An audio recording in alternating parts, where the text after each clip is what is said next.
Ha arrencat una nova edició del Festival de Cine de Terror de Molins de Rei. El Teatre de la Penya es va omplir ahir a la nit per l'estrena de la 38a edició d'aquest certamen.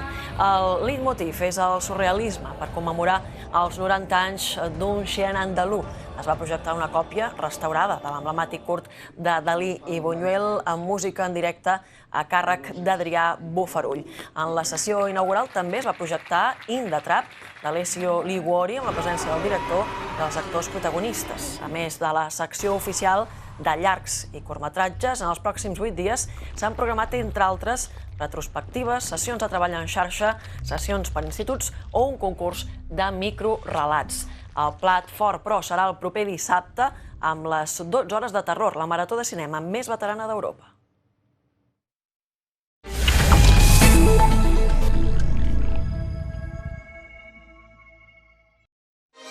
Diumenge, eleccions generals i programa especial Nit Electoral, connexions, entrevistes i l'anàlisi dels resultats, amb Òscar Fernández i Laura Rosell, a Catalunya Ràdio.